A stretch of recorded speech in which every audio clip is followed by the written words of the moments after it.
ओम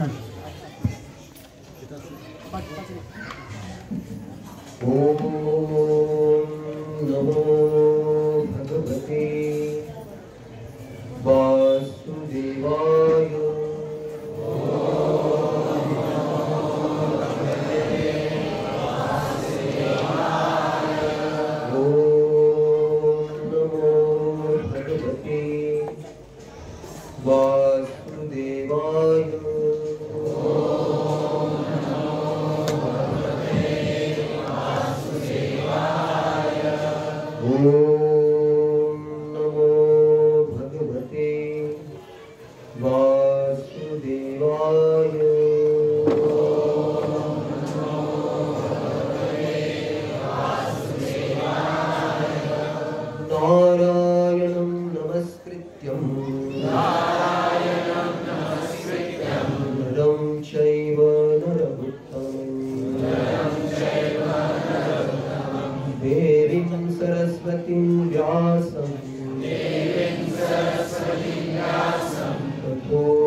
नष्टप्रायेषु अभद्रेषु नित्यं भागवत सेवया भगवती उत्तम श्लोके भक्तिर् भवति नैष्ठिकी। हे कृष्ण करुणा सिंधु दीनबंधो जगत्पते गोपेश गोपिका कांत राधा कांत नमस्ते। तप्त कांचन गौरांगी राधे वृंदावनेश्वरी वृषभानुसुते देवी प्रणमामि हरिप्रिये। ॐ ज्ञानाञ्जनशलाकया चक्षुरुन्मिलितं तस्मै श्रीगुरवे नमः। श्रीचैतन्यमनोभीष्टं स्थापितं येन भूतले स्वयं रूपा ददाति स्वपदान्तिकं वन्देऽहं श्रीगुरो श्रीयुतापदकमलं श्रीगुरो वैष्णवांशं श्रीरूपं साग्रजातं सहगणरघुनाथान्वितं तं सजीवं साद्वैतं सावधूतं परिजनसहितं कृष्ण चैतन्यदेवं श्री राधा कृष्ण पदां सहगणा ललिता श्री विशाखान्वितांश्च। नमो विष्णुपादाय कृष्णप्रेष्ठाय भूतले श्रीमते भक्तिवेदान्त स्वामिनिति नामिने। नमस्ते सरस्वती देवे गौरवाणी प्रचारिणे निर्विशेषशून्यवादी आशाकलेशहारिणे।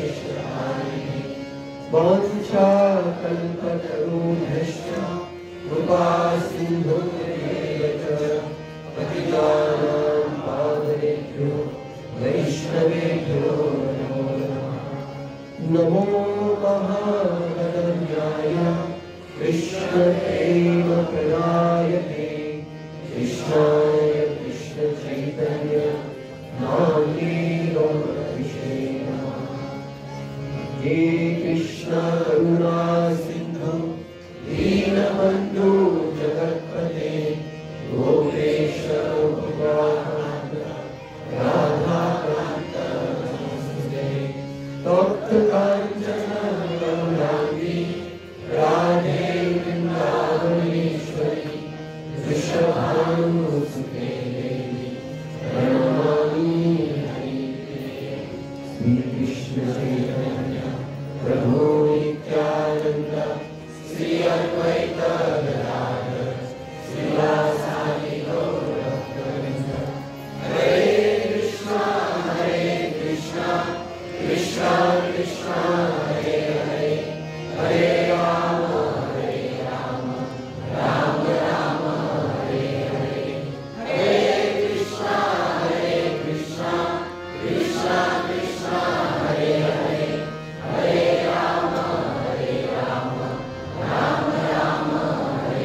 हरे कृष्ण। आज राधाष्टमी निमित्त सर्वांचं हार्दिक हार्दिक स्वागत। आज आपण एकत्रितपणे राधा आणि कृष्णाचं गुणगान करण्यासाठी एकत्र जमलेलो आहोत। ज्या राधा कृष्णांच्या लीला ऐकून कलियुगातल्या सर्व समस्यांचं निराकरण होतं, सगळ्या इच्छांची पूर्ती होते, आपलं इच्छित ध्येय साध्य होतं। त्या राधा कृष्णांच्या कथा ऐकून गोपी म्हणतात की तव कथामृतम तप्त जीवनम तवी भीडितम न कल्मशापः। संसारातील तापलेल्या जीवांना त्या तापलेल्या अग्नीतून बाहेर येण्याचा आणि शांती प्राप्त करण्याचा एकमेव मार्ग म्हणजे राधा कृष्णांच्या लीलांचं श्रवण करणं। आणि श्रवण हा भक्तीचा पाया आहे। श्रवणम कीर्तनम विष्णु स्मरणम पादसेवनम अर्चनम दास्यम सख्यम आत्मनिवेदनम इति मुक्सार्पिता भक्तीचे तनवलक्षणः। श्रवणापासून भक्तीची भिंत पाया तयार होतो, त्याचा कळस लागतो आत्मनिवेदनाला। आज आपलं परम भाग्य आहे माझ्यासहित सर्वांचं की राधाराणीचा जन्म बुधवारी झाला, तर बिचारी आपल्यासाठी आज तिने परत जन्म घेतला। पाहिलं ना, कारण त्यांना फक्त आपलं भलं व्हावं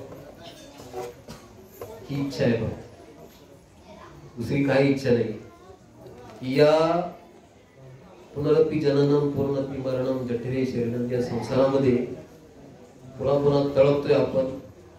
या तळपत्या आगीपासून शांत व्हावं, प्रत्येक जीवन आपलं परम कल्याण करावं ही खास करून राधाराणीची इच्छा आहे। राधाराणीचं एक नाव आहे करुणामयी। जी करुणा एवढी आहे, या जगातला प्रत्येक जीव आहे ती कृष्णाच्या चरणावरती गेला पाहिजे, ही तिची तळमळीची इच्छा आहे। कोणी आज प्रथम जर आला असेल तर ती विशेष महान आहे की राधाराणी आज त्यांच्यावरती कृपेचा वर्षाव करणार आहे। की राधाराणी कोणी नवीन आलं तर सांगते की कृष्णा तुम्ही या नवीन भक्ताचा तुमच्या चरणाशी स्वीकार करा। खरं तर ते माझ्यापेक्षा महान आहे।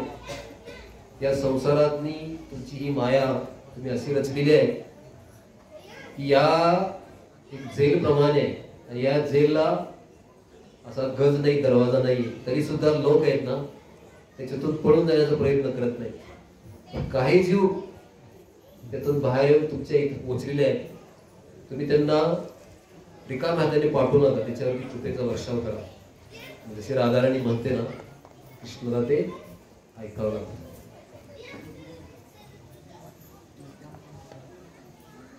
आजकाल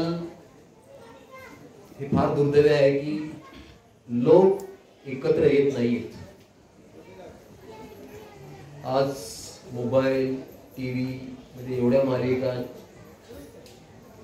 एवढे चॅनल सुरू आहेत ना की किती लोक आहेत ते घरात बसणंच पसंत करतात, घराच्या बाहेर पडायलाच मागत नाही।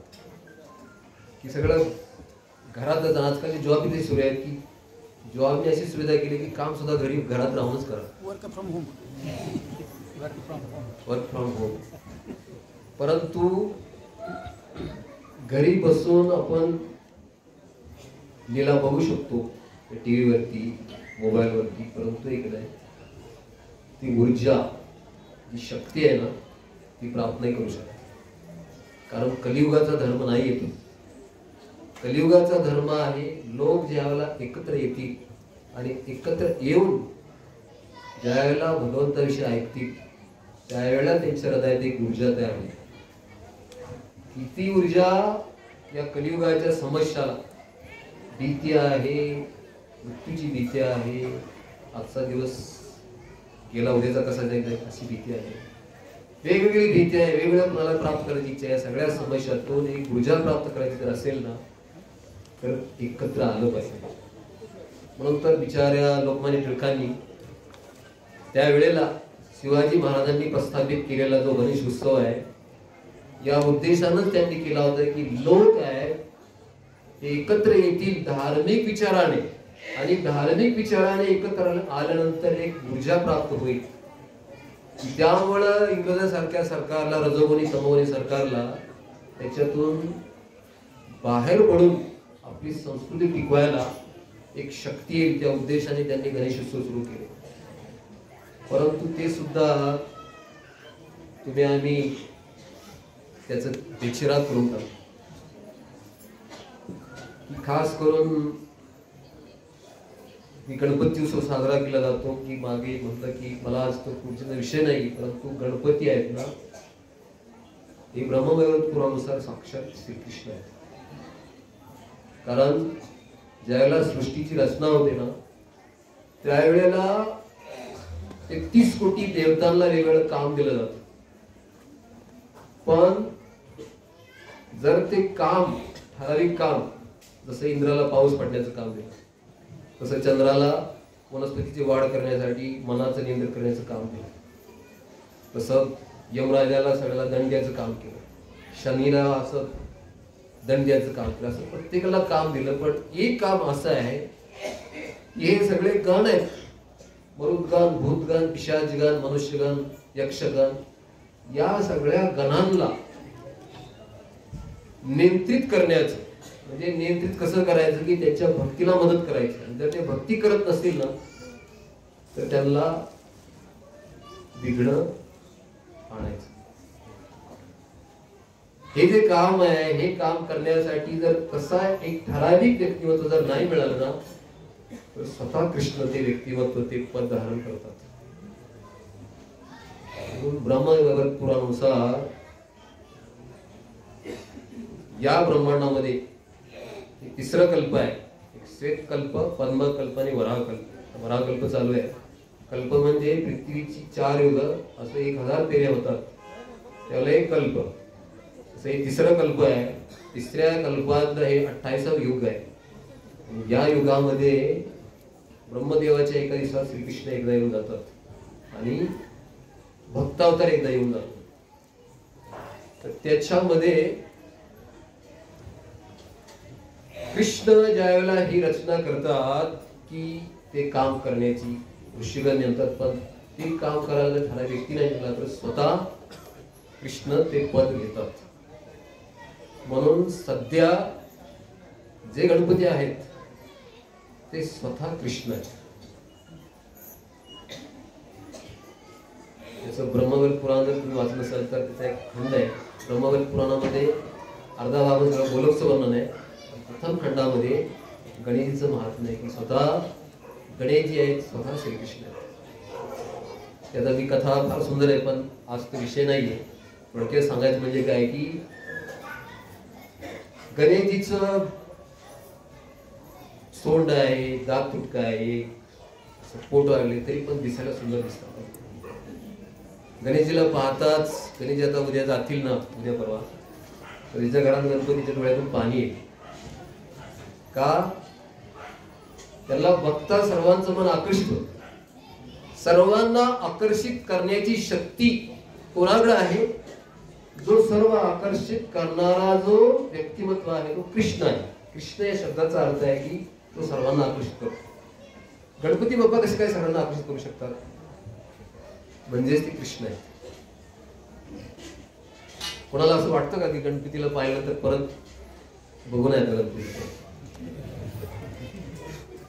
परत बघावं असं वाटतं? कारण का त्यांचं रूप जे आहे ना, असं समाजामध्ये एखादा ढेरपोटे माणूस असला कोण तो दिसायला कसा व्यंग दिसतो. जर दत्ताडा असेल तर तो आणखी व्यंग दिसेल.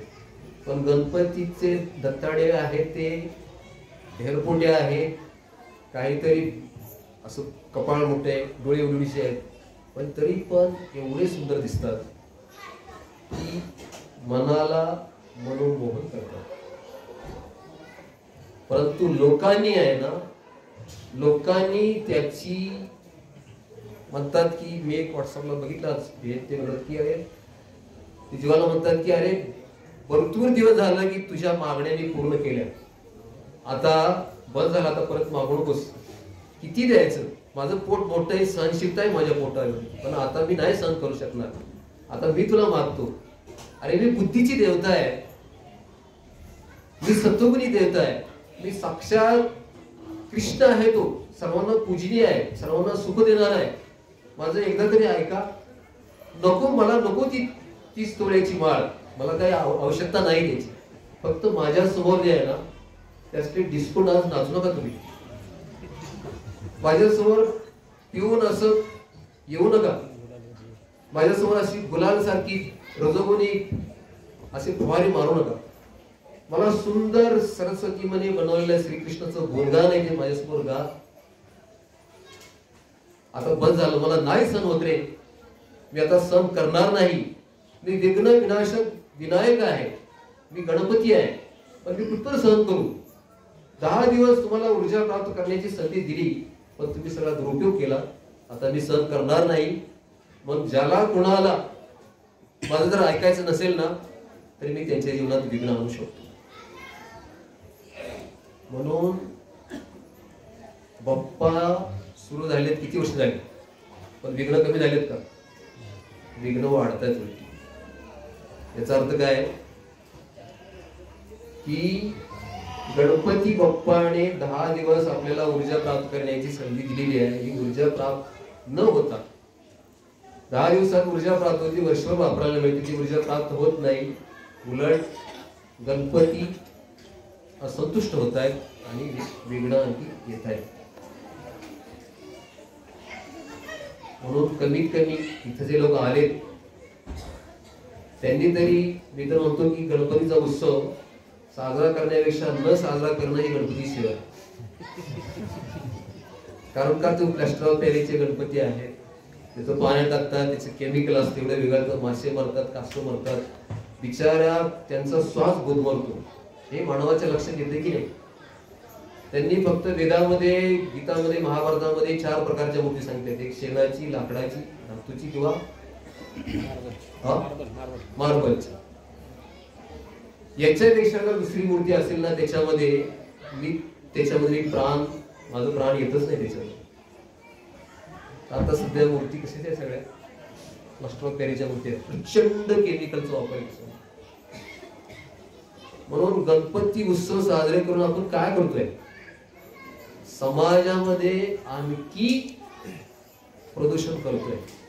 त्याच्यापेक्षा न बसवणं गणपतीची, ही खरं गणपती सेवा आहे. बसवले ना तर गोबरचे बसवा, मातीचे बसवा, शाडूचे बसवा किंवा लाकडाचे बसवा आणि विधिवत पूजा सात्विक पद्धतीने करा, तर ती ऊर्जा प्राप्त होईल आणि ती वर्षभर वापरता येईल. म्हणून आज सुरुवातीला प्रवचन थोडं गणपतीचं भजन करूया.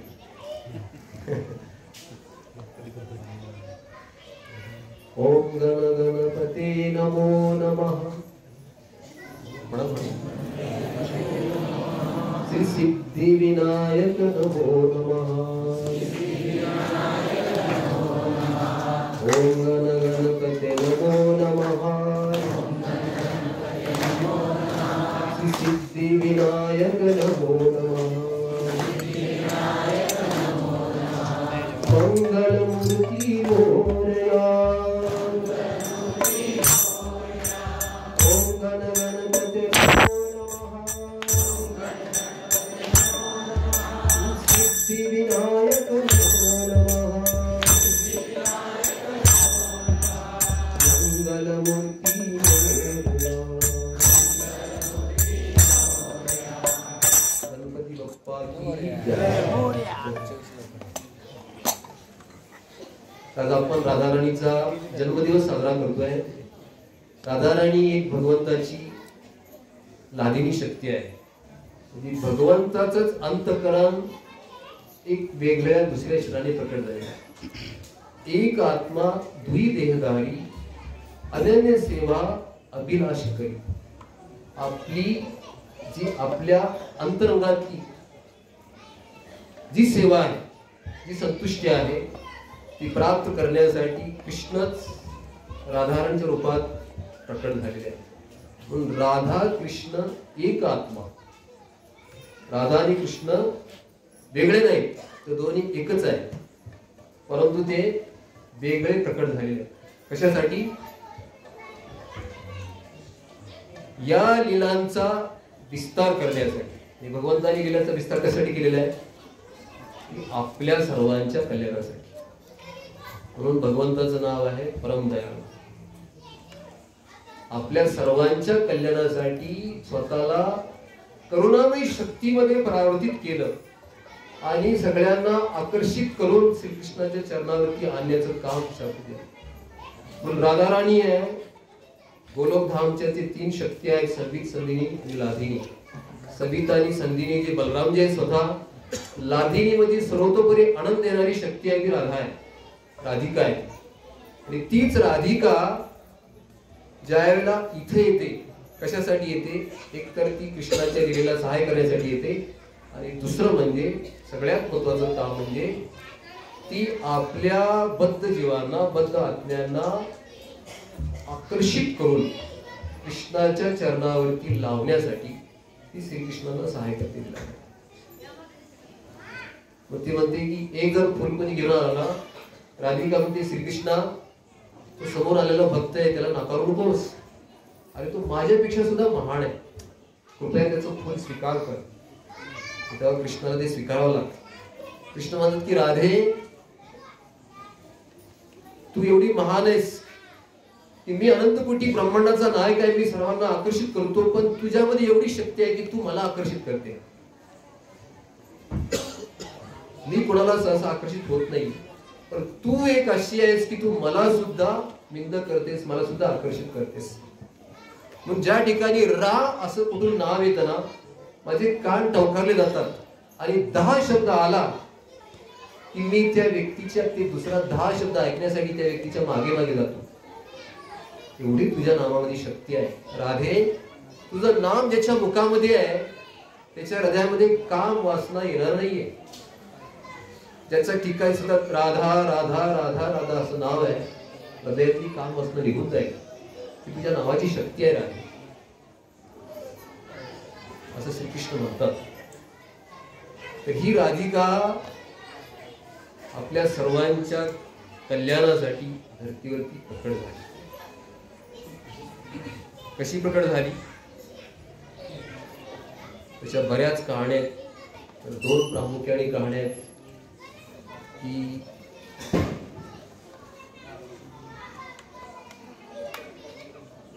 हिमालय पर्वत आणि विंध्य पर्वत हे दोघे भाऊ. पण हिमालय मोठा आहे. हिमालयाने तपस्या करून एक पुत्री प्राप्त केली, ती म्हणजे पार्वती. आणि असा जावई प्राप्त केला की तो महादेव आहे, त्याच्यामध्ये एवढी शक्ती आहे की सगळ्या ब्रह्मांडाला एका क्षणात प्रलय करू शकतो. एवढी ताकद शक्तिमान हिमालयाचा जावई आहे. पण विंध्याला वाटलं की आपल्याला सुद्धा असा जावई असायला पाहिजे. कदाचित जसा त्यांना जावई प्राप्त झाल्यापासून हिमालय हल्ली माझ्याशी थोडं बोलत नाहीये. एक थोडस ऐकायला थोडं व्यंग वाटतंय, पण हा जो रस आहे ना, हा रस आहे, हे काही आभास नाही, हा एक दिव्य रसाचं वर्णन. पण विंध्य पर्वताला वाटतं की आपल्याला सुद्धा असा जावई मिळाला पाहिजे की तो या शंकराला परास्त करेल. म्हणून विंध्य तपस्या करायला सुरुवात करतो ब्रह्मा नावाने, ब्रह्मदेव. आणि मग तपस्या करून ब्रह्मदेवाला प्रसन्न होतात. त्यावेळेला ब्रह्मदेव माग वरदान काय मागायचं, त्याला म्हणतात की ब्रह्माजी, मला असं वरदान द्या की जो मला अशी पुत्री होईल की तिचा जो पती आहे तो शंकराला परास्त करू शकेल. तर ब्रह्माजी तथास्तु म्हणाले. पण ब्रह्माजी तथास्तु म्हणून गेले. पण ब्रह्माजीला प्रश्न पडला की असं कोण आहे, या त्रिलोक्याचं नियमन करण्याचं काम तर शंकराकडे आहे. शंकर हे देवाचे देव, देवादी देव आहेत, ते सगळे त्यांना परास्त करणारा कोण आहे? त्याला ध्यान मग्न झाल्यानंतर विचार केला त्यांनी, असा शंकराला देखील परास्त करू शकतो असा एकच व्यक्ती आहे, म्हणजे भगवान विष्णू, भगवान श्रीकृष्ण. मग हा पती जर प्राप्त विंध्याला व्हायचा असेल तर त्याच्या पुत्री म्हणून राधाराणीला इथं यावं लागेल. राधाराणीला इथं आणणं म्हणजे केवढे मोठं महान काम आहे. राधाराणी जी भगवंताची लादिनी शक्ती आहे, ती या जगातली सर्वोच्च शक्ती आहे. राधाराणीची महिमा एवढी आहे, ती एवढी सुंदर आहे की एवढी सगळ्यात सुंदर आहे. ती किती सुंदर आहे की जे स्वर्गातल्या ज्या अप्सरा आहेत ना, ती तिच्या समोर जर आणल्या तर तिच्या नतनीच्या सौंदर्यापेक्षाही कमी आहेत त्या. आणि त्याच्यापेक्षा ज्या वैकुंठातल्या महिषी आहेत त्या सुद्धा राधाराणीच्या चरणातला जो प्रकाश पडतो त्याच्या प्रकाशाच्या तुलनात त्यांचं सौंदर्य कमी आहे. लक्ष्मी सरस्वतीचं सौंदर्य सुद्धा कमी आहे. पण राधाराणी किती सुंदर असेल आपण या छोट्याशा ब्रेननी कल्पना सुद्धा करू शकत नाही. आपण काही सुंदर सुंदर पाहायला असेल तर नेहमी आपण वेदांनी सुद्धा सौंदर्याची उपमा दिली, कुणाला कमळाला दिली. कमळ एक असं सुंदर फुललेलं असतं, सुंदर दिसतं बिचारं, पण एक सोनं सुद्धा सुंदर दिसतं. पण राधाराणीचं सौंदर्य आहे ना की असं म्हटलंय की कृष्ण कोटी कोटी कामदेवापेक्षा सुंदर आहे, पण या कोटी कोटी कामदेवाला परास्त करण्याचं सौंदर्य राधाराणी जवळ आहे. मग राधाराणी किती सुंदर असेल. रुक्मिणी ज्यावेळेला राधाराणीला पाहण्यासाठी गेली होती ना, रुक्मिणी ज्यावेळेला हत्तीवरती बसून गेली होती, जसं राधेला पाहिलं रुक्मिणीनं, रुक्मिणी हत्तीवरून खाली पडली, तिचे एक टाकी नजर लागली, बिचारी देशोक. की आजपर्यंत हे सौंदर्य काय आहे हे मी समजू शकत नाही. आपण या छोट्याशी ब्रेननी कल्पनाच करू शकत नाही की राधाराणी किती सुंदर असेल. आता ती इथं अर्चा विग्रहाच्या रूपात आहे, परंतु या साधारण चमड्याच्या डोळ्याने आपण काय पाहू शकतो. चमड्याच्या डोळ्याची काय ताकद आहे. याच्यावर जसा हात जर धरला नाही, हाताच्या पलीकडे दिसू शकत नाही. बरेच लोक असे महात म्हणतात की तुम्ही देव दाखवा तर मी देव मान्य करेन. तर देव पाहण्यासाठी प्रभुपाद म्हणतात तुमच्याकडे डोळे आहेत का, तुमच्या डोळ्याची काय ताकद आहे. जर इथला जर लाईट घालवला तर तुमचं शरीर तुम्ही पाहू शकत नाही आणि भगवंताला पाहायची इच्छा करू शकता. त्याला डोळ्यामध्ये प्रेमाचं अंजन यावं लागेल आणि प्रेमाचं अंजन आलं तर प्रेम पायाच्या नक्यापासून सहस्रार चक्रापर्यंत केवळ प्रेम, पूर्ण फ्री ऑफ माइंड, मन टोटल रिकाम होईल. त्यावेळेला ते प्रेम हृदयातलं ते प्रकट होईल. त्यावेळेला अर्चा विग्रह मध्ये सुद्धा ते राधाराणीचं सौंदर्य आपल्याला दिसतं. म्हणून तर संत म्हणायचे की सदा माझे डोळा जळून तुझी मूर्ती, रकुमाईच्या पती सोयर्या, गोड तुझे नाम गोड तुझे रूप, देई मज प्रेम सर्व काळ, पिठो माऊलिया हाची वरदे, संचारुनी राही हृदया मागे, तुका मने काही न मागे आनिक, तुझे पायी सर्व सुख आहे. हे संत महामंडळी सगळे पंढरपूरला जायचे ना, त्याला देवा तुझं रूप बघून आहे ना आम्हाला परत जावंसं वाटत नाही. आता की घळघळ घळघळ डोळ्यातली पाणी चालू व्हायचं त्यांच्या. एवढं अनुपम सौंदर्य ते होतं भगवंताचं. पण आपण ज्यावेळेला विठ्ठलाला पाहतो त्यावेळेला काय दिसतं आपल्याला, एक काळा पाषाण दिसतो, त्याला नाक नाही काय नाही. मला तर तसं दिसतं. पण कारण का माझ्या डोळ्यांमधली ती तमगुणी रजोगुणी शक्ती आहे, ती मला भगवंताचं सौंदर्य दाखवत नाही. पण संतांचं हृदय तसं नाहीये. त्याचं हृदय प्रेमभूत झालेलं आहे, त्यांना ते सौंदर्य दिसतं. मग राधाराणी सुंदरेश्वरी आहे, ती सर्वोच्च प्रेमिका आहे, ती करुणामय आहे. म्हणून राधा कृपा कटाक्षाच्या पार्वतीला याच्यामध्ये सुंदर की ती यज्ञेश्वरी, क्रियाश्वरी, सुरेश्वरी, श्री वेद भारेश्वरी, प्रमाणेश्वरी, ब्रजेश्वरी अशी तिची अनेक अनेक अनेक शेकडो नावं आहेत. आणि शेकडो नावं, प्रत्येक नाव असंच नाही, त्याचं प्रमाणानुसार ते ह्याच्यामध्ये सिद्ध आहे. म्हणून आज या ठिकाणी विंध्याला ती पुत्री देण्यासाठी ब्रह्माजीला पुढे जावं लागलं. पुष्कर ज्या ठिकाणी मंदिर आहे आता सध्याला ब्रह्माजीचं, तिथंच आहे मंदिर, त्या ठिकाणी जाऊन खाली येऊन धरतीवरती त्या ठिकाणी 6000 वर्ष ब्रह्माजीने तपस्या केली. तेव्हा राधाराणी प्रसन्न झाली. म्हणजे मी होते, मी जरी भौतिक जगामध्ये कीर्तिदा आणि वृषभानु महाराज शाश्वत मातापिता आहेत गुरुधाममध्ये, तरी पण धरतीवरती येईल त्याला दोन्ही मातापिता स्वीकार केले.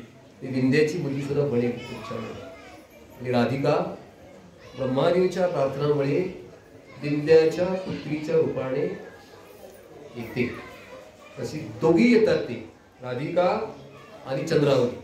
विंध्य पर्वत ज्या वेळेला त्या दोन्ही मुलीचं बारसं त्याला चालू असतं, त्यावेळेला तिकडे कंसाच्या हातातून ती योगमाया सुटते. ती म्हणते की दुष्ट कंस, तुझा वध करणारा जो आहे तो गोकुळात वाढत आहे आणि तो एकटाच नाही, त्याला साथी देणाऱ्या 8 सख्या ललिता, विशाखा, रंगदेवी, इंदुलेखा, सुधिका, तुंगविद्या, चंपकलता, चित्रा या 8 सख्या देखील तिथं आहेत.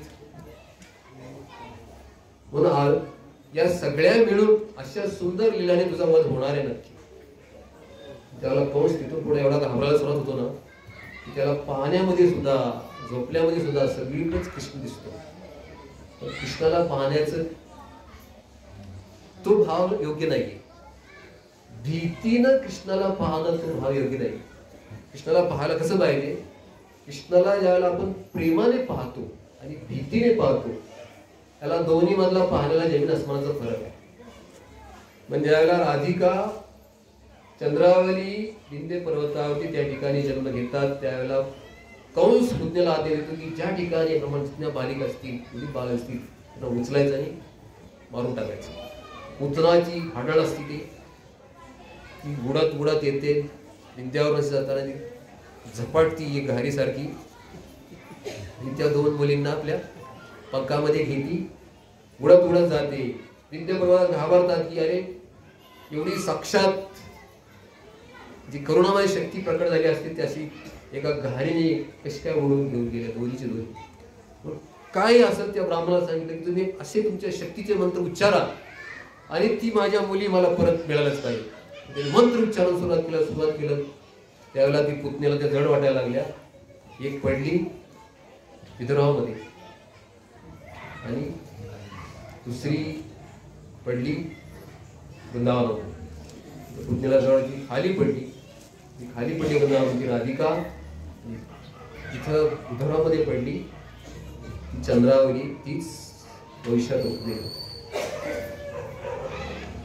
त्यानंतर ती पूर्ण मासीने ती मुलगी पाहिली. पाहून त्या मुलीला घेऊन ती मुखरादेवी ही तिच्या मताची आई आहे. तिच्याजवळ दिली की ही तुझ्या लेकीची भविष्यात पुत्र बनणारी ही साधी पुत्री नाही, ही साक्षात करुणामयी शक्ती जी भगवंताला लीलाला सहाय्य करण्यासाठी प्रकट झालेली आहे, तिचा सांभाळ कर सांग. म्हणून ती मुखरादेवीने कीर्तिदाला दिली आणि कीर्तिदाने चांगला सांभाळ केला. अशी एक कहाणी आहे. दुसरी कहाणी अशी आहे की ज्यावेळेला वृषभानु महाराज ज्यावेळेला मूल नव्हतं म्हणून असे बरेच दिवस सूर्याची उपासना करत होते ते. म्हणून त्यांचं वृषभानु, सूर्यभानु, चंद्रभानु असे 5 भाव होते ते. म्हणजे ज्यावेळेला सूर्याची उपासना करण्यासाठी सकाळी ज्यावेळेला यमुनाच्या ठिकाणी गेले होते, सकाळी असं कोवळ ऊन पडलं होतं, सुंदर सूर्यप्रकाश आलेला होता आणि सूर्याला प्रार्थना करता डोळे उघडले तर यमुनेच्या मधून एक सुंदर कमळ, सोनेरी रंगाचं कमळ असं सुंदर शांत पाण्यामध्ये वाहत चाललं होतं. वृषभानु महाराजांनी डोळे उघडले त्यावेळेला काहीतरी अशी दैदिप्यमान वस्तू आहे ती, मला जाऊन बघितलं पाहिजे. पाण्यात अशी सुटकुटी मारली, पोहत त्या कमळाजवळती गेले. ते कमळ असा स्पर्श करतात हृदयामध्ये अष्टसात्विक स्पंदन सुरू झाली आणि ते कमळ घेऊन किनाऱ्यावर आले तर एवढी सुंदर बालिका त्याच्यामध्ये होती की आजपर्यंत वृषभानु महाराजांनी एवढं सुंदर बाळ कधीच पाहिलं नव्हतं. ते अष्टसात्विक विकार थोड्या वेळ थांबले. ती बालिकेला आपल्या बोधमध्ये घेऊन कीर्तीला मातेला दिली तिच्या मातेने त्याला चांगली पाण्याने पुसली, दरीचे कपडे घातले आणि पाळण्यात झोपवली. दुसरा दिवस गेला, तिसरा दिवस गेला, तरी डोळे उघडे, डोळे बिचारीने झाकलेले होते. तिला काही केलं तरी डॉक्टर आले, काय आले, वैद्य आले, तरी डोळे उघडत. म्हणून विश्वमान महाराज म्हटलं की अरे एवढी सुंदर आहे बिचारी, काय देव तरी आहे, एवढं सौंदर्य दिले पण बिचारीला डोळे दिले नाही. काय सौंदर्याचा उपयोग आहे? किती जरी एखादा जरी स्मार्ट मुलगा जरी असला आणि मुलगी किती सुंदर असते तर आंधळी मुलगी कोण करणार? मग फार चिंता वाटायला लागली. आणि त्या वेळेलाच नारद मुनींना ही बातमी समजली की काहीतरी विलक्षण स्पंदन, शुभ शकून होत आहेत. पण नारद मुनी ज्यावेळेला गात ज्यावेळेला आले त्यावेळेला नंदबाबाच्या घरी जाऊन त्यांनी भगवान श्रीकृष्णाचं दर्शन घेतलं. प्रथम 3 प्रश्न आले. बाबाला म्हणले, बाबा हा मुलगा तुमचा साधारण नाहीये, या मुलाचा तुम्ही योग्य सांभाळ करा. या मुलाचं जर कुणी गुणगान करेल ना तो सगळ्या समस्यातून मुक्त होईल. हा मुलगा तुमचा साधारण नाहीये. नंदबाबा म्हणाले, गर्ग मुनी पण मी थोडं ऐकलेलं आहे याच्याविषयी, ते निश्चित असावं. म्हणले की याचा चांगला सांभाळ करा, याचा जेवढा चांगला सांभाळ कराल तेवढा तुम्हाला आनंद येईल. तिथून नारद मुनी निघून गेले. म्हणजे की जर अनंत कोटी ब्रह्मांडाचे नायक श्रीकृष्ण जर प्रकट झाले तर त्यांची जी लाजिनी शक्ती आहे, आनंद देणारी सर्वोच्च शक्ती आहे, ती सुद्धा निश्चित कुठेतरी प्रकट झाली असली पाहिजे. पण वृंदावनातल्या घरोघरी जाऊन नारद मुनींनी चेक केलं पण कुठे त्यांना दिसली नाही. शेवटी फिरत रावळमध्ये तिथं गेले असताना त्या ठिकाणी नारदांनी ज्यावेळेला ऋषभानू महाराजांच्या घरी गेले त्यावेळेला ऋषभानू महाराजांना विचारलं की बाबा तुम्हाला सगळं एखादं मूलबील तुम्हाला झालेलं आहे की? बोलले मला एक सुंदर गोंडस मुलगा आहे. आणि मग आपला मुलगा श्रीधाम नारद मुनीला दाखवायला लागला. नारदांनी फार मोठ्या प्रेमाने आपल्या जवळ घेतला. म्हणजे की बाप त्याच्यावरती थोडं थोपडला आणि म्हणले या बाळाचा चांगला सांभाळ करा. हा जो बाळ आहे ना कृष्ण बलरामांना तो सर्वतो आनंद देणार आहे. तो असा जो श्रेष्ठ मुलगा आहे तुमचा की तुम्ही याच्या कृपेने तुमचं जीवन धन्य होईल. याचा कधी त्याग करू नका, तुम्ही चांगला सांभाळायचा. म्हणले बाबा ऋषभान म्हणाले बाबा थांबा. म्हणले की एक दुर्दैव असे की तुम्ही आला सुदैवाने तर माझी एक समस्या आहे. म्हणजे काय समस्या आहे की या भावासोबत याला सुद्धा एक बहीण सुद्धा आहे. पण बिचारी एवढी सुंदर आहे पण बिचारी आंधळी आहे, तिला डोळे उघडत नाहीत. तर तुम्ही जर पाहिलं तर तुमच्या कदाचित आशीर्वादाने तिला डोळे उघडले तर उघडले, तुम्ही त्या बालिकेला बघायला चला ना. ज्यावेळेला नारदांनी राधिकाला पाहिलं, नारद मुनी राधिकाला पाहताच बेशुद्ध. आता प्रश्न असा आहे की कृष्णाला पाहून बेशुद्ध नाही पडले, राधिकाला पाहून बेशुद्ध पडले नारद. का? कारण ती भक्ती शक्ती आहे. भक्ती शक्ती जर जागृत झाली ना तर ही चेतना बंद होते आणि समाधी चेतना चालू होते. पण भक्ती चेतनेचा नारद मुनीला स्पर्श झाला. पण राधिका ही आपल्या वैष्णवासाठी सर्वश्रेष्ठ व्यक्तिमत्व आहे. जसं बलरामाची कृपाद्वारे कृष्ण मिळतात आणि कृष्णाच्या कृपेद्वारे काय मिळते? राधाराणी मिळते. पण राधिका ही सर्वोच्च व्यक्ती आहे की जी आपल्याला शुद्ध भक्तीची चेतना निर्माण हृदयात करते. त्या ठिकाणी सगळ्या अष्टसखी प्रकट झाल्या. अष्टसखी ऋषभानू महाराज पाहिजे, अरे साधूला बिचारायला आणला, तोच बिचारा आंधळा झाला काय, ही काय एखाद्या भूताला तर घरी घेऊन आलो नाही मी, असं वाटायला लागलं की काय करावं. नंतर त्या अष्टसखी प्रकट झाल्या. म्हणजे की बाबा तुम्ही घाबरू नका. म्हणजे की या साधूला आम्ही जागृत करतो. ज्याला त्यांनी त्या अष्टसखीने नारद मुनीला जागृत केलं. म्हणजे की नारदा, तुम्ही एवढे भाग्यवान आहात की आमच्या ब्रजराणीचं तुम्हाला दर्शन झालं. तुम्ही एवढे भाग्यवान आहात. साक्षात ब्रह्माजी शिवजी सुद्धा याच्या दर्शनासाठी कित्येक वर्ष यज्ञ करतात, तपस्या करतात, त्यांना सुद्धा दर्शन होत नाही. नारद मुनी, तुम्ही एवढे भाग्यवान की तुम्हाला दर्शन झालं. नारद मुनी अतिशय गदगद झाले.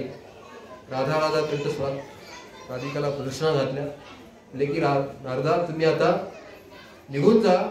राधिका तुम्हाला कुठे बसेल माहिती आहे? गोवर्धनाच्या पायथ्याशी त्या ठिकाणी कुसुम सरोवर आहे आणि कुसुम सरोवरात एक अशोक वृक्ष आहे. अशोक वृक्षाच्या त्या ठिकाणी एक सुंदर गुलाबाची बाग आहे. त्या ठिकाणी तुम्ही तिथं या, आम्ही तुम्हाला सगळ्यात परत भेटू. आणि ते सगळे आदृश्य झाले. वृषभान महाराजांना हे सगळं अकलनीय वाटलंय. सगळं हे कुठून प्रकट झालं, हे सगळं काय, हे भूत तर निश्चित नाही. आणि नारद मुनी तिथून निघून गेले. आणि मग त्या काही पौर्णिमाशी झाली.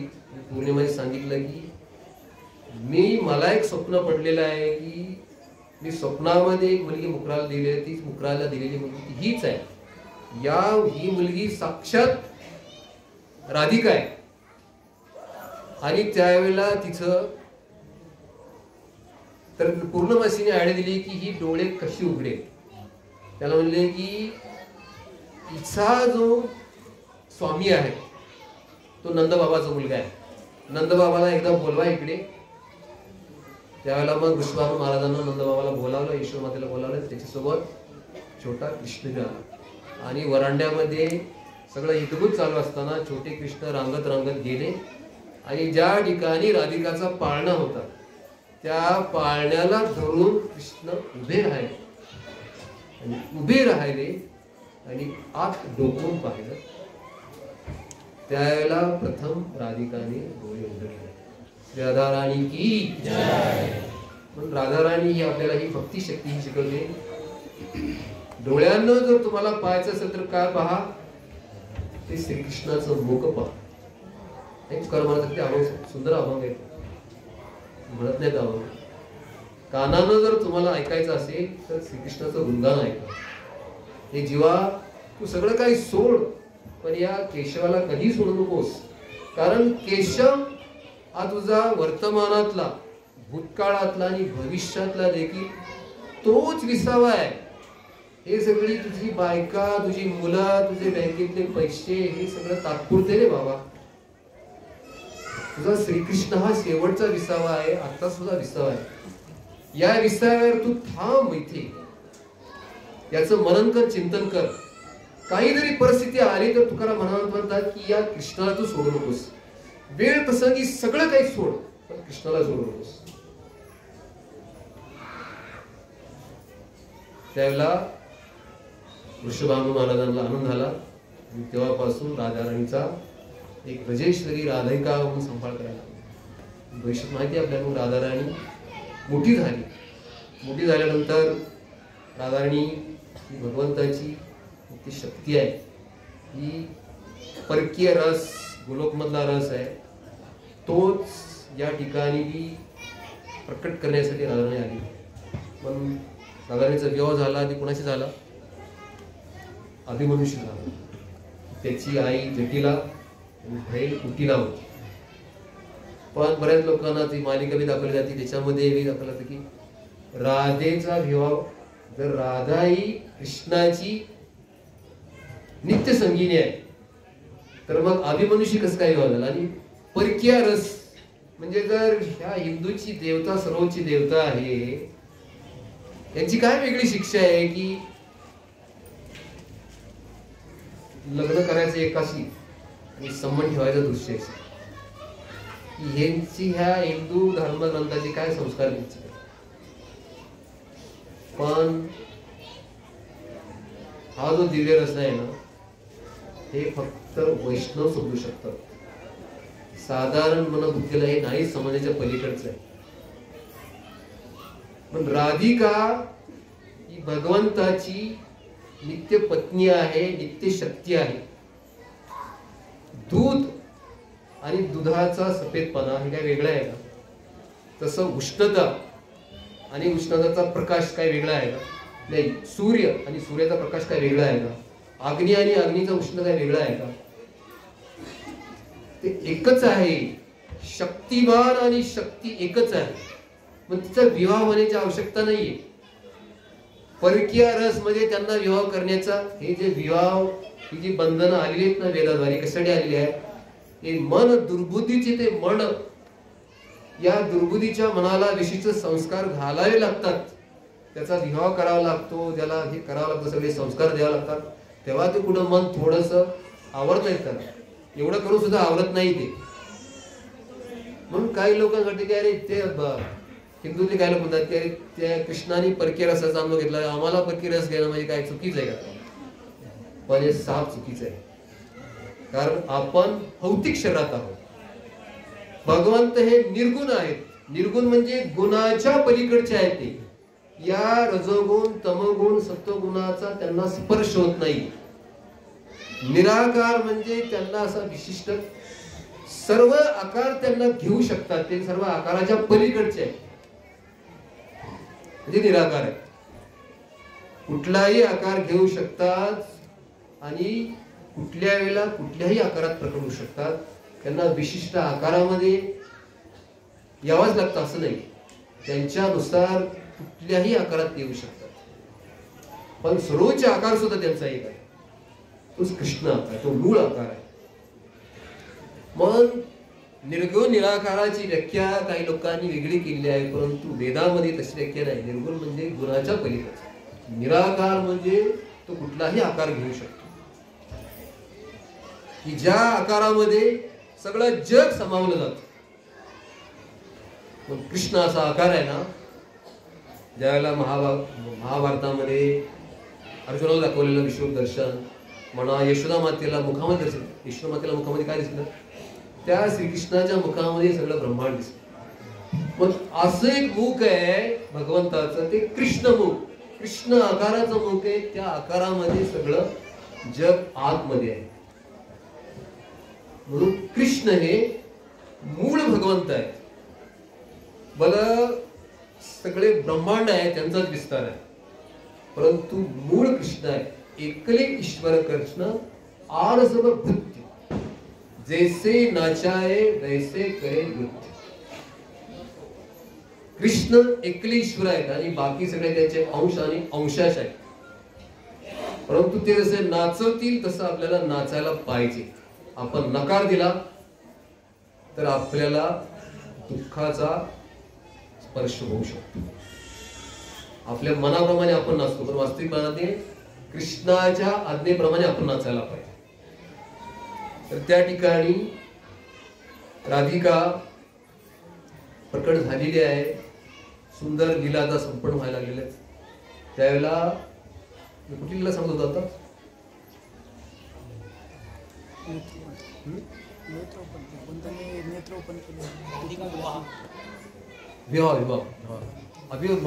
अभिमन्यूचा विवाह झाला. तसा राधाराणीचा सुद्धा विवाह झाला नाही असं नाही. राधाराणीचा सुद्धा विवाह झाला, कृष्णाशी झाला. हे लोकांना त्या लीलेमध्ये दाखवलं नाही की मला माहित नाही, परंतु गर्ग संहितेमध्ये वर्णन आहे, भागवत मध्ये वर्णन आहे. भागवत हा 17 पुराणाहून व्यासदेवांनी लिहिलेला लास्ट ग्रंथ आहे. 17 पुराण लिहिली तरी व्यासदेव संतुष्ट नव्हते. नारद मुनीला विचारलं मी का संतुष्ट नाही, म्हणजे तू कृष्णलीलाची रचनाच केली नाही. बाकी सगळ्या पुराणामध्ये कृष्णाची रचना केलेली आहे तू, परंतु ती अपरिपक्व रचना आहे. कारण का? त्याच्यामध्ये लीलांचं वर्णन नाहीये, त्याच्यामध्ये कर्मकांडाला चालना मिळालेली आहे. म्हणून लोक, कलियुगातले लोक आहेत, त्यांची काय चेतना आहे? सकाळी खाल्लेलं संध्याकाळी लक्षात येत नाही. अशा लोकांच्या मध्ये ही सगळं ऐकून, इतर पुराणातलं वर्णन ऐकून ते कर्मकांडच करत बसतील आणि कृष्णाला विसरून जातील. त्यासाठी ना तू व्यासा, तू पहिलं हे काम कर की कृष्णांच्या लीलांचं वर्णन कर. तेव्हा व्यासदेवांनी भागवत लिहिला, महाभारत लिहिला. आणि महाभारतातलाच गीता एक पार्ट आहे. म्हणून गीता आणि भागवत हा सर्वोच्च ग्रंथ आहे. म्हणून तो तुकाराम म्हणतात की गीता भागवत करीती श्रवण, अखंड चिंतन विठोबाचे. या सगळ्या ग्रंथाचा राजा आहे. याच्यामध्ये वर्णन आहे की राधिकाचा विवाह झाला. केव्हा झाला माहिती का? नंद महाराज यावेळेला छोट्या कृष्णाला घेऊन पुराकडे गेले.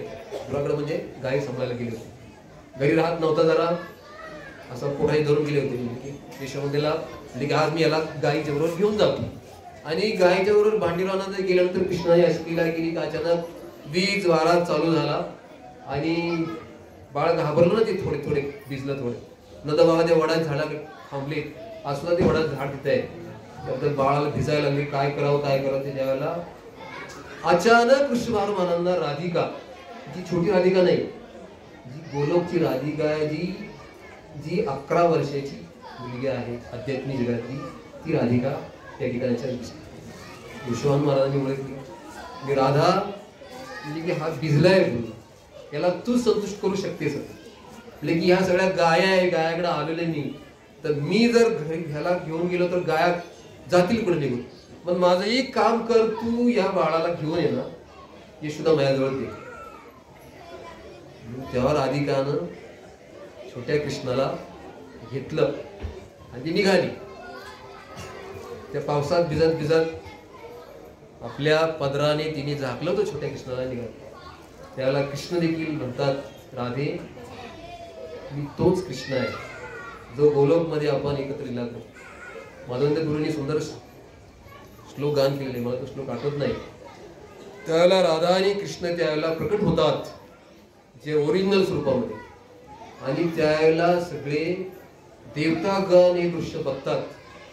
ज्यावेळेला ब्रह्माजीने ज्यावेळेला 60,000 वर्ष तपस्या करून ज्यावेळेला वरदान मागितलं राधाराणीकडून की राधिका मला जर द्यायचं असेल ना तर तुझ्या चरणापासून आम्हाला कधी वेगळं करू नकोस. त्यावेळेला ब्रह्माजीने बघितलं आणि ब्रह्माजी तिथं आले आणि ब्रह्माजी की मी काय सेवा करू. त्याला कृष्ण म्हणाले की या सगळ्या जगाला दाखवण्यासाठी आम्ही तर परक्या रसाचा आस्वादन करण्यासाठी आलो जरी असलो तरी आमचा एक तुम्ही विवाह संपन्न. म्हणून स्वतः ब्रह्माजींनी त्या वडाच्या झाडाखाली सुद्धा भांडीरवानामध्ये तिथे त्या ठिकाणी अनेक पुरोहित प्रकट झाले आणि ब्रह्माजीने स्वतः तो मंत्र उच्चारण करून राधा आणि कृष्णाचा विवाह लावला. विवाह लावून त्याला पुन्हा कृष्ण छोट्या प्रकट झाले, राधिकाजवळ आले. मग राधिकाने यशोदा मातेकडे कृष्ण दिले आणि राधिका घरी गेली. म्हणून राधेचा विवाह झालेला आहे. आणि अभिमन्यू कोण आहे? अभिमन्यू सुद्धा कृष्ण सोडून दुसरा कोणी नाहीये, कृष्णाचंच एक विस्तारित रूप आहे. कारण राधिका ही सर्वोच्च शक्ती आहे, दुसरा परपुरुष तिच्या अंगाला स्पर्श करू शकत नाही. दुसऱ्या परपुरुषाची राधिकेच्या अंगाला स्पर्श करण्याची ताकदच नाही. अभिमन्यू हा परपुरुष आहे. परकीय रस जो आहे ना इथं दाखवली जरी असला तरी कृष्णाचा आपला विस्तार करतात. तसा गोलोकमध्ये सुद्धा विस्तार करतात, तसं इथं सुद्धा त्यांनी विस्तार केलेला आहे. पण अभिमन्यू हे कृष्णाचं विस्तारित रूप आहे. सुंदर लीला आहे. राधाराणी ही ब्रजेश्वरी आहे. एकदा श्रीकृष्ण म्हणतात यशोदा मातेला की यशोदा मैया तुला सगळ्याची नंदराणी ब्रजेश्वरी राणी केलेलं आहे, पण तुला माहिती आहे राधा ही मला फार सुंदर वाटते. आणि राधा माहिती की माझ्यासाठी स्वयंपाक करते. राधाराणीला दुर्वासमुनीकडून आशीर्वाद मिळालाय की राधाराणी ज्या वेळेला बनवते ना त्यावेळेला सुंदर सुंदर असं व्यंजन बनवते की दुर्वासमुनीकडून आशीर्वाद मिळालाय की तू तुझ्या हातचा जो खाईल ना त्याला आरोग्य शक्ती असं विशेष प्राप्त होईल. आणि प्रत्येक वेळेला राधाराणी नवीन पदार्थ बनवते. तेव्हापासून आजपर्यंत बनवता आलेली, आजपर्यंत बनवणं चालत आहे. प्रत्येक ब्रह्मांडामध्ये लीला चालू आहे. त्यावेळेला कृष्ण म्हणतात की राधाराणीच्या जो बनवलेलं मी अन्न खातो हे अन्न खात असल्यामुळे मला ती शक्ती येते. तुझं स्तनपान करून आलेली शक्ती त्याच्यापेक्षा राधाराणीच्या हातचं खाऊन मला आलेली शक्ती खरी शक्ती आहे. यशोदा मातेला थोडस व्यंग वाटते. म्हणजे मी बाळा तुला जर शिंक आली तरी मी रात्रभर मी झोपत नाही, ती डबडा उडत डबडा हुकत मी रातभर तुझ्यासाठी जागते आणि म्हणतो की राधा श्रेष्ठ आहे. कशी श्रेष्ठ आहे राधा? बघ राधा श्रेष्ठ. मग भगवंतानी अशी लीला रचली की एकदा सगळ्या गोपी राधा आणि कृष्णाला एकदा मनामध्ये घेऊन गेले आणि कृष्णाला हे बघ कृष्णा की गायचं शेण आहे आम्हाला उचू लागतं आणि कृष्ण उचू लागतात. त्याला गोपी म्हणतात कृष्णा तू सुंदर नाचतोस, तो डान्स करतो थोडा, कृष्ण नाचू लागतात. गोपींच्या श्रीकृष्ण निंदे होतात, गोपींच्या हृदयामध्ये तेवढं प्रेम आहे. ज्यावेळेला सुंदर नृत्य करायला लागतात कृष्ण, त्यावेळेला यशोदा मातेच्या त्यांची जी नृत्य करत करत त्या गायी गोपी सगळ्या नृत्य करत करत यशोदा मातेच्या घराजवळ पोहोचतात. यशोदा माती त्या कृष्णाला बघते, त्यावेळेला कृष्णाला बघते आणि ह्या गोपीकडे एवढी रागावते, ह्या पोरीला दुसरा उद्योगच नाही. माझा कृष्ण दिवसभर गुराकडे जातो, तर झोपला असेल ना, त्याला उठवायला गेला आणि त्याला आता नाचायला इथं भाग पडलाय. म्हणजे हातात म्हणजे तुम्हाला काही काम आहे की नाही, जा घरी आपापल्या इथं. माझ्या कृष्णाला जरा कुठे थोडासा आराम दिला तर त्याला तुम्ही घेऊन नाचायला लागला, हे बरं नाहीये. तुमच्या आयांना सांगेल मी, जाता की नाही निघून इथं.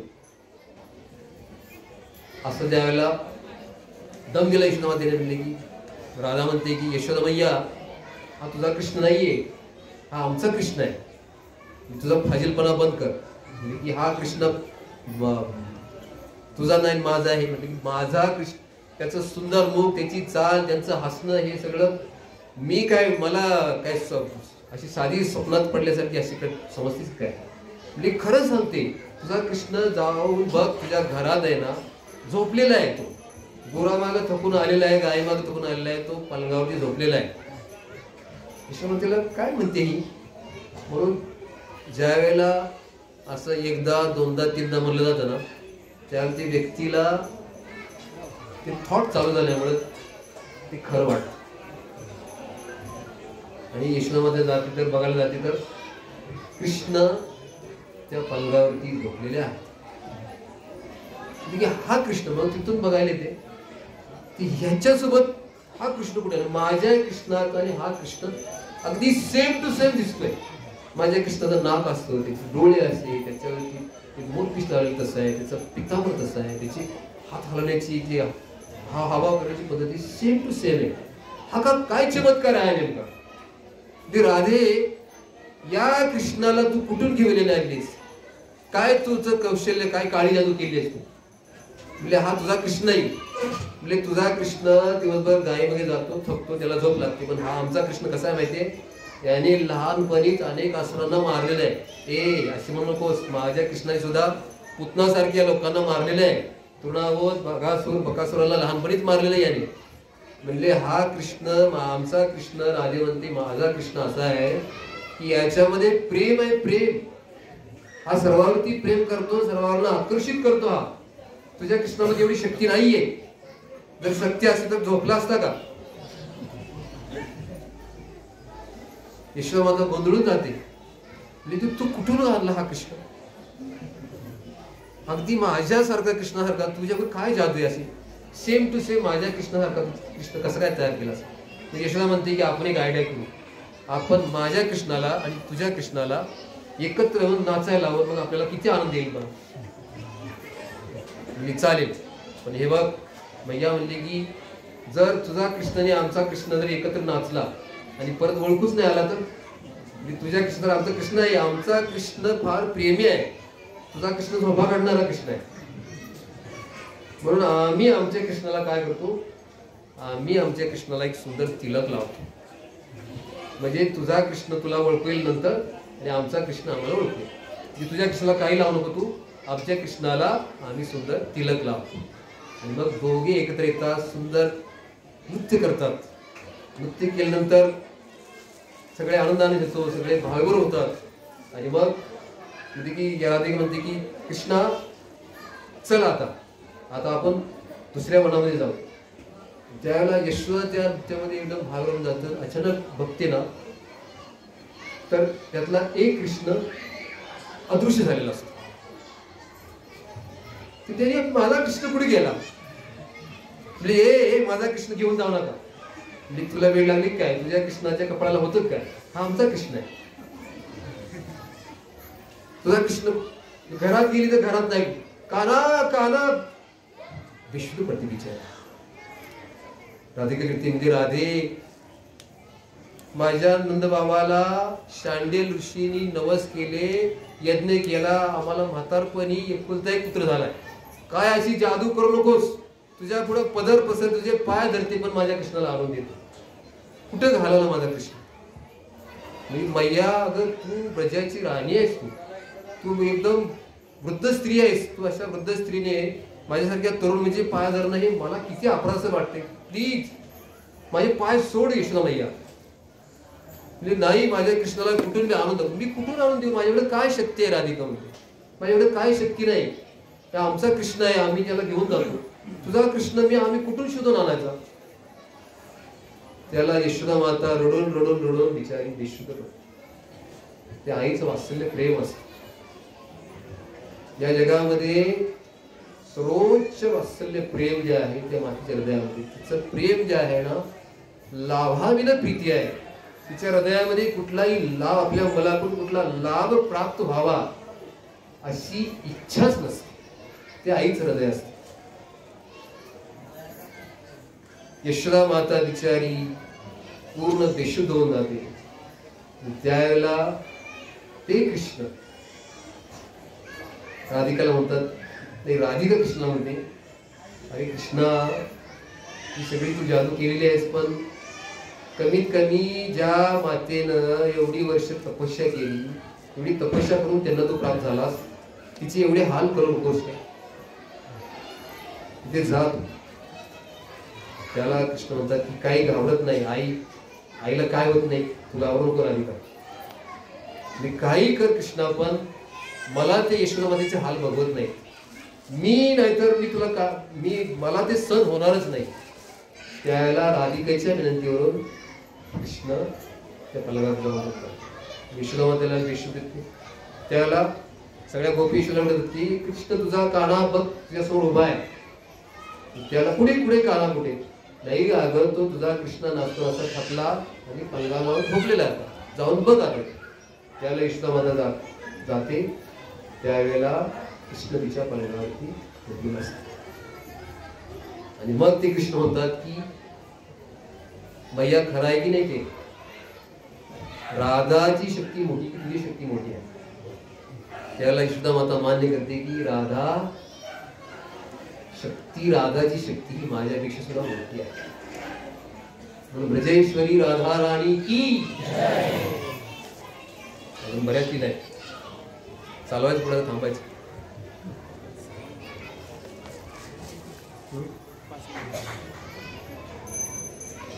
अजून गोपिकाच्या प्रेमाची लीला आहे, कंसाची लीला आहे, परत राधाराणीला सर्प चावतो ती एक सुंदर लीला आहे. लास्ट लीला सांगतो. राधिका एकदा राधा कुंडावरती सगळ्या गोपिका सोबत त्या ठिकाणी अचानक एक किकाटणं ऐकू येत. तो आवाज असतो की वाचवा वाचवा वाचवा. तो आवाज माणसाचा नसतो. तो कोणाचा आवाज असतो? एका कुत्र्याचा असतो. कुत्र्याचा नाही, सॉरी, कोल्ह्याचा असतो. कोल्ह्याचा आवाज असतो. पण तो आवाज, पशु पक्ष्याची भाषा ही फक्त कोणाला कळू शकते? ब्रह्मांड नायकालाच कळू शकते. राधिका ही ब्रह्मांड नायिका आहे. तिला तो आवाज, ती भाषा समजली की कोण असा वाचवा वाचवा म्हणून पुकारतोय. भगवंताला ते सहन नाही होत. राधिका ललिताला म्हणते की ललिता, ताबडतोब जा, तू जिथून तो आवाज येतोय त्या दिशेने जा. मग ललिता जाते तो आवाज घेत. तर ते एका ठिकाणी त्या गावातल्या लहान मुलांनी काय केलेलं असतं, ती खोडकर मुलं असतात ना, त्यांनी त्या कोलिनीला अशी मारत मारत, दगड मारत मारत अशी पळवलेली असते. आणि ती भिवून त्यांना एका त्या गुहेमध्ये शिरते बिचारी. आणि गुहेमध्ये आज शिरल्यानंतर ह्यांनी काय करावं, ह्यांनी सगळ्या ज्या झाडाचा पाला पाचोळा, उसाची पाचट एवढा ढीक केला त्या ह्याच्यासमोर, त्या दगडाच्या समोर. आणि तिने काडी लावली. तर काडी लावून दिल्यानंतर ती आगणी बिचारी आत गेली आश्रयाला. तर ह्या किती बघा, समाजामध्ये आज किती असे असतात की दुसऱ्याला दुःख देण्यामध्ये आनंद वाटणं हे सगळ्यात भिकारी हृदय आहे.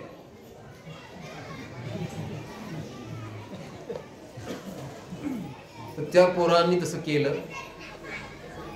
त्याला त्या ठिकाणी ललिता बघितलं तर ते पोरावर ते आनंद टाळ्या वाजवत. ललिताने हातामध्ये काठी घेतली असते आणि काठी घेऊन त्या पोरांना ती ललिता जी आहे ना ती सुद्धा एक या राधारणीचा विस्तार. असं म्हटलं जातं की ही जी दुर्गा आहे ही सुद्धा राधारणीचाच विस्तार आहे. आणि ते रूप धारण करून थोडस म्हणजे ती शक्ती तो भाव धारण करून ललिताने त्या पोरांना बदलून बदलले आणि हाकलून लावले. आणि ललिता त्या आगरीमध्ये शिरली. दुसऱ्याला वाचवण्यासाठी राधिकाची जी प्रेम विमल शक्ती आहे ती त्या अग्नीमध्ये तिने प्रवेश केला. एकदा ज्वाला लपटणाऱ्या अग्नीमध्ये प्रवेश करून तिने ती कोलीन आहे बिचारी भाजली होती सगळी, हातामध्ये घेऊन आली. थोडासा जीव राहिला होता तिचा. ती घेऊन धावत पळत पळत पळत राधिकाकडे आली. राधिका म्हणजे अजून हिचा थोडा जीव आहे, तिचं प्राण आहे. तिचं प्राण जायच्या अगोदर तिला दिव्य चेतना शुद्ध चेतना होते. ललिताने राधाराणीच्या चरणावर केलं. राधाराणीला त्या कोलीला आशीर्वाद दिला. ती कोलीन ज्यावेळेला पुकारते तो आवाज असतो कृष्णाला हाकेचा, राधिकाला हाकेचा. हे राधे, हे कृष्णा, मला तुमची सेवा द्या. हरे कृष्णा कृष्णा कृष्णा हरे हरे, हरे राम राम राम हरे. ललिताने राधाराणीने त्या कोलींच्या मुखातून ती वाचवाचा म्हणत होती त्याच्यावरती ती सेवा द्या, जीव जायच्या वेळेला ती सेवा द्या, ते स्मरण द्या असं तिच्याकडून वधून घेतलं. आणि त्या कोलिनीने मान टाकली राधाराणीच्या चरणावर. एका कोलिनीचा सुद्धा राधाराणी उद्धार केला. राधाराणी ही सगळ्या जीवांना कृष्ण प्रेम देणारी सर्वोच्च शक्ती आहे.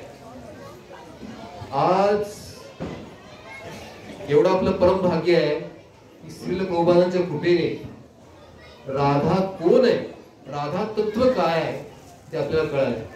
नाहीतर जर प्रभुपाद नसते ना तर राधाचं तत्व काय ते कळलंच नसतं. बाकीच्या कितीतरी संप्रदाय असतील ते राधाराणीला मानतच नाही, एकादशी बी धरत नाही. कुठल्या वेदातनं कुठल्या उपनिषदात त्यांनी प्रमाण जोडले माहित नाही. पण बरेच विचित्र प्रकार, बरेच विचित्र संप्रदाय.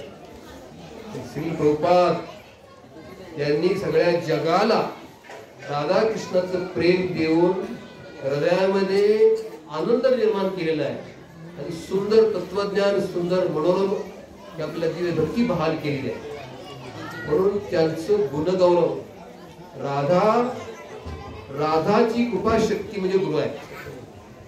पण गुरुच्या शक्ती विना राधेचं प्रेम आपल्याला नाही प्राप्त होणार. आज थोडं आपलं परम भाग्य आहे की राधिका तिचं तत्व आपल्याला समजलं. तर राधाराणीच्या चरणाकडे, गुरुच्या चरणाकडे आपण भीक मागू शकतो. काय मागू शकतो की असे अनेक जन्म गेले, हा जन्म मला वाया घालवायचा नाही. मागच्या जन्मामध्ये मुलांना जन्म दिला, धन कमावलं, सगळं केलं, पण एक काम बाकी राहिलेलं आहे. काय राहिलेलं आहे बाकी? राधा कृष्णाची भक्ती बाकी राहिलेली आहे. की या जन्मात हा जन्म माझा वायाच गेलाच नाही पाहिजे, दुसऱ्या जन्माची वाट बघायलाच नको. या जन्मातच बेडा पार झाला पाहिजे हे राधाराणीच्या चरणाजवळ आपण मागू शकतो. श्री राधिका की जय, श्रील प्रभुपाद की जय, गौर भक्तवंत की जय.